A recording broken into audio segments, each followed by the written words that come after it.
Hello everyone, आप सभी का स्वागत है हमारे यूट्यूब चैनल में। बच्चों, आज के इस वीडियो में हम क्लास 10th मैथमेटिक्स के कंप्लीट सिलेबस को देखने वाले हैं फॉर 2026 बोर्ड एग्जामिनेशंस। जैसे कि तुम सभी बच्चों को पता ही होगा कि अब से 2026 बोर्ड परीक्षा से ना हमारी 2 बार बोर्ड परीक्षाएं ली जाएंगी। फेज 1 और फेज 2, 2 फेज में हमारी बोर्ड परीक्षाओं को लिया जाएगा। तो इन दोनों ही फेज की बोर्ड परीक्षाओं के लिए सीबीएसई की तरफ से ना मैथमेटिक्स के सिलेबस को रिलीज कर दिया गया है।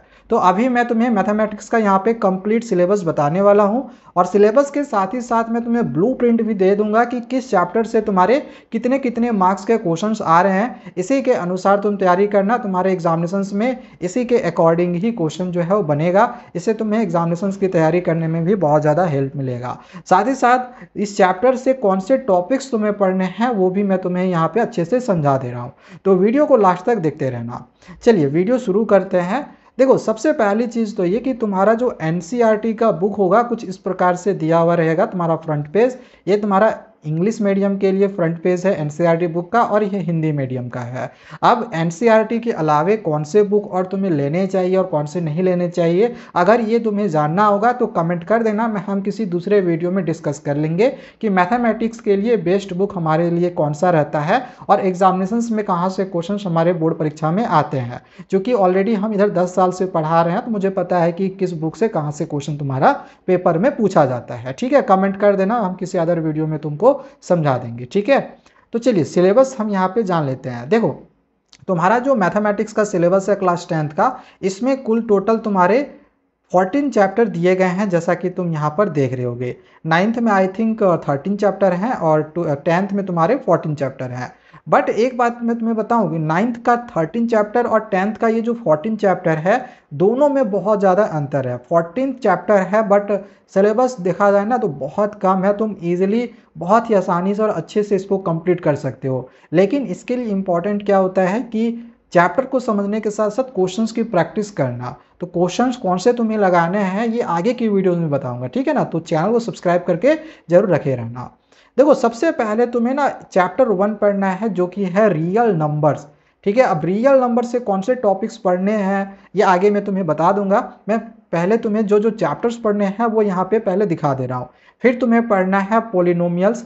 और देखो, जो तुम्हारी हाफ ईयरली की परीक्षा होगी ना तो ये 2 chapters, linear equation in 2 variables, ये 3 चैप्टर तुम्हारे हाफ ईयरली के पेपर में रहेंगे। ठीक है, फिर क्वाड्रेटिक इक्वेशन है जो कि ये हाफ ईयरली के बाद का पोर्शन है और अर्थमेटिक प्रोग्रेशंस भी हाफ ईयरली के बाद का पोर्शन होता है। हालांकि कुछ कुछ स्कूलों में ये दोनों भी हाफ ईयरली में पढ़ा दिए जाते हैं। ट्रायंगल जो होता है वो हाफ ईयरली का पोर्शन होता है। फिर कोऑर्डिनेट ज्योमेट्री है जो कि ये तुम्हारा फाइनल का पोर्शन है। इंट्रोडक्शन टू ट्रिग्नोमेट्री जो है ये तुम्हारा हाफ ईयरली का पोर्शन है। ठीक है, और जो सम एप्लीकेशन ऑफ ट्रिग्नोमेट्री है फिर ये तुम्हारा फाइनल पोर्शन है हाफ ईयरली के बाद का। फिर ये सर्किल है। फिर इसके बाद तुम्हारा areas related to circle, surface areas and volume, statistics and probability. तो कुल मिला के ये सब चैप्टर्स जो है वो तुम्हें पढ़ने हैं। अब अगर मैं तुम्हें यहाँ पे ब्लूप्रिंट बताऊँ, देखो सीबीएसई ने जो ब्लूप्रिंट दिया है वो कुछ इस प्रकार से दिया हुआ है कि तुम्हारे नंबर सिस्टम से 6 मार्क्स का क्वेश्चन रहेगा, अलजेब्रा से 20 मार्क्स का क्वेश्चन रहेगा, कोऑर्डिनेट ज्योमेट्री से 6 मार्क्स का क्वेश्चन रहेगा, ज्योमेट्री से 15 मार्क्स का रहेगा, ट्रिगोनोमेट्री से 12 मार्क्स का, मेंसुरेशन से 10 मार्क्स का, स्टैटिस्टिक्स एंड प्रोबेबिलिटी से 11 मार्क्स का। बट यहाँ पर अब कंफ्यूजन ये होती है कि भैया ये नंबर सिस्टम में 6 मार्क्स का कौन सा चैप्टर है। तो यार मैं यही चीज़ मैं तुम्हें यहाँ पे भी समझा दे रहा हूँ। देखो, ये जो तुम्हारा पहला चैप्टर है रियल नंबर्स, तो एक ही चैप्टर है जो नंबर सिस्टम में आता है। यानी कि रियल नंबर से तुम्हारे एग्जामिनेशन में 6 मार्क्स का कंफर्म क्वेश्चन पूछा जाएगा। ठीक है, अपना कॉपी में नोट डाउन कर लेना। इसके बाद आ जाते हैं polynomials, linear equation in 2 variables, quadratic equations और अर्थमेटिक प्रोग्रेशंस। ये देखो, ये जो यहाँ पर ये जो 4 चैप्टर है ना ये तुम्हारा अलजेब्रा में आता है और इससे कुल मिलाकर तुम्हारे एग्जामिनेशन में 20 मार्क्स का क्वेश्चन पूछा जा रहा है। मतलब सबसे ज़्यादा मार्क्स का क्वेश्चन तुम्हारा अलजेब्रा से आ रहा है। तो ये 4 चैप्टर ना तुम्हें बहुत ही अच्छे से लगाने हैं। ठीक है, ये 4 चैप्टर की हमें अच्छे से तैयारी करनी है। तैयारी कैसे करेंगे, इसी चैनल पे तुम्हें तैयारी भी करवाई जाएगी, टेंशन बिल्कुल भी मत लो। अगर तुम्हें अभी पहला चैप्टर रियल नंबर्स पढ़ना है तो इसकी वीडियो भी हम डाल देंगे, जाके देख लेना। ओके, इसके बाद तुम्हारा अगला चैप्टर आता है ट्रायंगल्स, जो कि ये ज्योमेट्री का पोर्शन है। ज्योमेट्री तुम्हें केवल यहाँ पे 2 चैप्टर दिए गए हैं, एक तुम्हारा ट्रायंगल्स है और दूसरा सर्किल्स है। अब देखो, अगर तुम देखो तो यहाँ पर ज्योमेट्री से तुम्हारे एग्जामिनेशन में दिया गया है 15 मार्क्स का क्वेश्चन।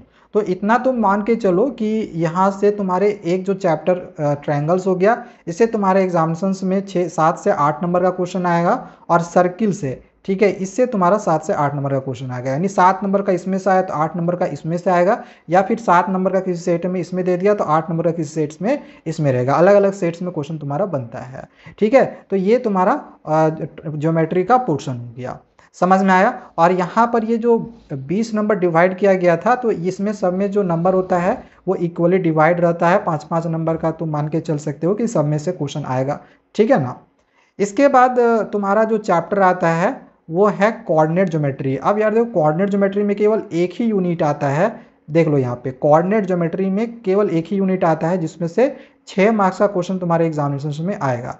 यानी इससे हमारे एग्जामिनेशन में 6 मार्क्स का क्वेश्चन पूछा जाएगा, ठीक है, समझ में आएगा। इससे 6 मार्क्स का क्वेश्चन आ रहा है। देन अगला आ जाते हैं जो कि है इंट्रोडक्शन टू ट्रिग्नोमेट्री और सम एप्लीकेशंस ऑफ ट्रिग्नोमेट्री। दोनों जो है ये ट्रिग्नोमेट्री का पार्ट है, ठीक है। एनसीईआरटी में तो सम एप्लीकेशंस ऑफ ट्रिग्नोमेट्री है, आरएस अग्रवाल पढ़ोगे ना तो वहाँ पर हाइट एंड डिस्टेंस करके चैप्टर का नाम दिया हुआ होगा, ठीक है। तो यहाँ से ट्रिग्नोमेट्री से तुम्हारे एग्जामिनेशन में 12 मार्क्स का क्वेश्चन पूछा जाएगा। तो यहाँ पर भी वैसे ही तुम कह सकते हो कि इंट्रोडक्शन टू ट्रिग्नोमेट्री से लगभग जो होता है 7 मार्क्स का क्वेश्चन आता है, और सम एप्लीकेशंस ऑफ ट्रिग्नोमेट्री से लगभग 5 नंबर के क्वेश्चन पूछे जाते हैं, ठीक है। इसके बाद सर्किल्स तो मैंने बता ही दिया था तुम्हें।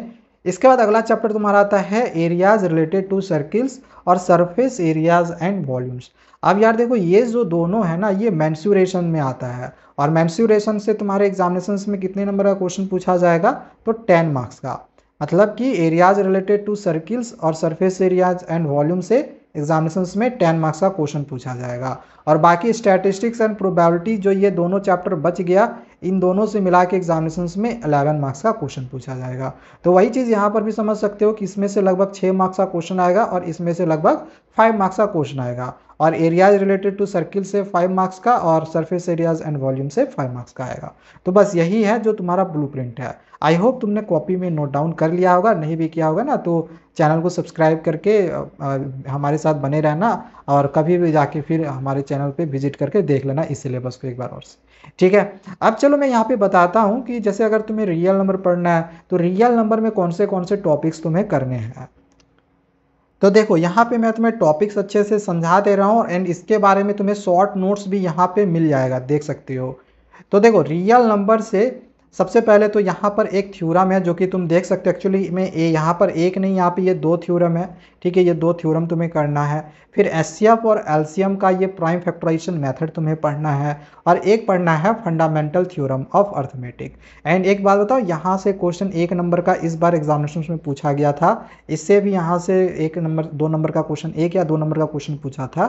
एंड फिर यहाँ से प्रूफ करने के लिए कि √5 एक इरेशनल नंबर है या √3 एक इरेशनल नंबर है, यहाँ से 3 मार्क्स का एक क्वेश्चन पूछा गया था। तो कुछ इस प्रकार से परीक्षा में यहाँ पर जो है इस बार 2024 की जो बोर्ड परीक्षा हुई ना, उसमें पूछा गया था, ठीक है। इसके बाद तुम्हारा जो पोलिनोमियल चैप्टर है, पोलिनोमियल चैप्टर में ये सब कुछ टॉपिक्स तुम्हें पढ़ना है, जैसे degree of polynomial, relationship between zeros and coefficient of quadratic polynomial, और graphical representation of quadratic polynomial. And इन सब की शॉर्ट नोट्स भी तुम यहाँ पर देख सकते हो, ठीक है। ऊपर में भी यहाँ पर मैंने तुम्हें रियल नंबर का जो थ्योरम्स है, यहाँ पे कुछ फंडामेंटल थ्योरम ऑफ अर्थमेटिक का जो स्टेटमेंट है, इसका मैं कुछ शॉर्ट नोट्स भी यहाँ पे मैं तुम्हें प्रोवाइड कर दे रहा हूँ। बाकी और भी डिटेल में नोट्स मिलेगा हमारे चैनल पे, तो चैनल को सब्सक्राइब करके रखना, आगे तुम्हें सारा का नोट्स मिलेगा, टेंशन मत लो। इसके बाद तुम्हारा 3rd चैप्टर है pair of linear equations in 2 variables, जिसमें देखो यहाँ पर तुम्हें x और y की वैल्यू फाइंड करने के लिए रहता है। तो सब्स्टिट्यूशन मेथड और एलिमिनेशन मेथड, 2 तरह के मेथड्स तुम्हें यहाँ पे पढ़ने हैं, ठीक है। तो यही चीज़ यहाँ पे टॉपिक में है, ये टॉपिक तुम्हें पढ़ना है, algebraic method to solve pair of linear equation in 2 variables. इसके बाद ग्राफिकल मेथड्स भी हमें पूछा जाएगा, ग्राफ के भी तरीके से हमें बताओ ग्राफिकली कैसे हम x और y की वैल्यू को फाइंड कर सकते हैं, जिसमें तुम यहाँ पर ग्राफिकल रिप्रेजेंटेशन के बारे में कुछ इस तरह से पढ़ोगे, ठीक है। बाकी जनरल फॉर्म क्या होता है ये सब तुम्हें पता ही होगा, पता चल जाएगा, नहीं पता होगा तो टेंशन मत लो, ओके। इसके बाद अगला चैप्टर तुम्हारा है क्वाड्रेटिक इक्वेशन, जिसमें से सबसे पहले तो यहाँ पर ये तुम्हारा क्वाड्रेटिक इक्वेशन दे दिया गया है। क्या होता है क्वाड्रेटिक इक्वेशन, ठीक है। फिर यहाँ पर तुम्हारा स्टैंडर्ड फॉर्म दिया गया है, इसका मीनिंग क्या होता है, नेचर ऑफ रूट्स ये तुम्हें पढ़ना है। एंड क्वाड्रेटिक इक्वेशन को सॉल्व करने के लिए दो मेथड्स हमें पढ़ने हैं, एक है फैक्टराइजेशन मेथड और दूसरा है क्वाड्रेटिक फॉर्मूला मेथड। ठीक है। इसके बाद अगला चैप्टर आता है अर्थमेटिक प्रोग्रेशन, जिसमें बहुत सारा फॉर्मूला तुम्हें देखने को मिलेगा, जैसे कि सम का यहाँ पर फॉर्मूला है। ठीक है। यहाँ पे अर्थमेटिक प्रोग्रेशन का देख लो, यहाँ पर डेफिनेशन भी लिखा गया है। अर्थमेटिक मीन के बारे में तुम्हें पढ़ना होगा, जनरल फॉर्म भी यहाँ पे अर्थमेटिक प्रोग्रेशन का के बारे में जानना है, कॉमन डिफरेंस के बारे में जानना है और nth टर्म के बारे में जानना है, फ्रॉम द एंड और फ्रॉम द बिगिनिंग। ठीक है। ये सब तुम्हें पढ़ने हैं। इसके बाद तुम्हें कोऑर्डिनेट ज्योमेट्री पढ़ना है, इसमें भी बहुत सारा फॉर्मूला होता है, जैसे मिड पॉइंट एक फॉर्मूला होता है, सेक्शन फॉर्मूला होता है, जैसे कि तुम यहाँ पे देख सकते हो। क्वाड्रेंट्स के बारे में जानना है, डिस्टेंस फार्मूला के बारे में तुम्हें जानना है और कोऑर्डिनेट एक्सेस के बारे में जानना है, जिसमें तुम ऑर्डिनेट एब्सिसा ये तुम 9th क्लास में भी कहीं ना कहीं इसके बारे में पढ़े हुए होंगे। देन कोऑर्डिनेट ज्योमेट्री, अच्छा कोऑर्डिनेट ज्योमेट्री तो हो गया ना, ये तो मेरा हो चुका है। अगला चैप्टर में आ जाते हैं जो कि है ट्रायंगल्स। अब देखो ट्रायंगल्स में कुछ थ्योरम है, जैसे कि यहाँ पर ये जो है थेल्स थ्योरम है और थेल्स थ्योरम का यहाँ पर इसका कन्वर्स है। एंड इस बार 2024 की जो बोर्ड परीक्षा हुई है इसमें ये थ्योरम ऑलरेडी पूछा गया है। ठीक है ना। इसके बाद इस थेल्स थ्योरम से कुछ समरी भी हमें मिलेगा। ठीक है। इसके बारे में पढ़ोगे। फिर यहाँ पर कुछ और भी तुम्हें छोटे छोटे थ्योरम है, इसके बारे में जानोगे एंड सिमिलरिटी क्राइटेरिया के बारे में भी तुम्हें पढ़ना होगा। ठीक है।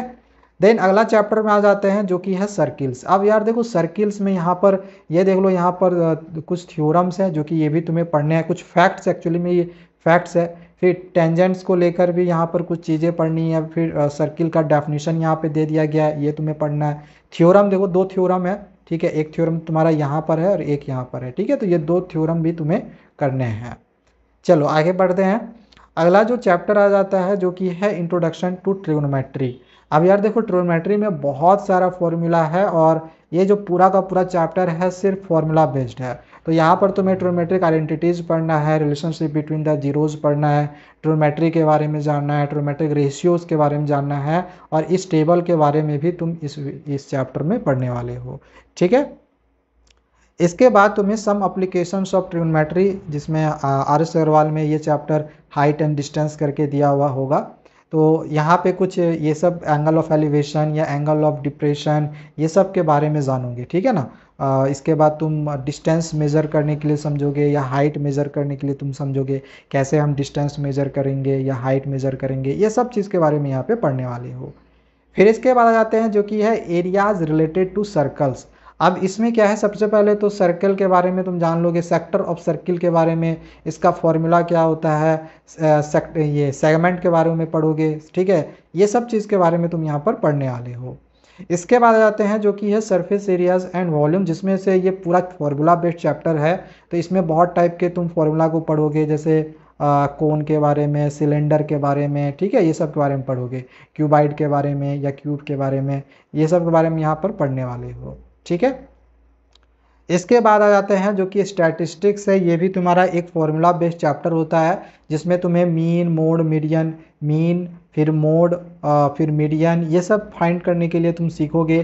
क्लास मार्क क्या होता है, कम्युलेटिव फ्रीक्वेंसी क्या होता है, स्टैटिस्टिक्स का definition, group data, ungroup data क्या होता है, ये सब सारा तुम यहाँ पर पढ़ने वाले हो। एंड लास्ट में से फिर तुम पढ़ोगे प्रोबेबिलिटी में, प्रोबेबिलिटी पढ़ोगे, जिसमें तुम्हें ये सब सारा यहाँ पर पढ़ना है, डेफिनेशन को, फिर कुछ एक्सपेरिमेंटल प्रोबेबिलिटी के बारे में पढ़ोगे, थियोरेटिकल प्रोबेबिलिटी के बारे में पढ़ोगे और इसके वैल्यू के बारे में भी पढ़ोगे। ठीक है। तो ये ओवरऑल मैंने तुम्हें टॉपिक्स भी बता दिया है, ब्लूप्रिंट बता दिया, मतलब इनकम्प्लीट मैं तुम्हें देखा जाए तो कंप्लीट मैंने तुमको क्लास 10th का मैथमेटिक्स का सिलेबस करवा दिया है।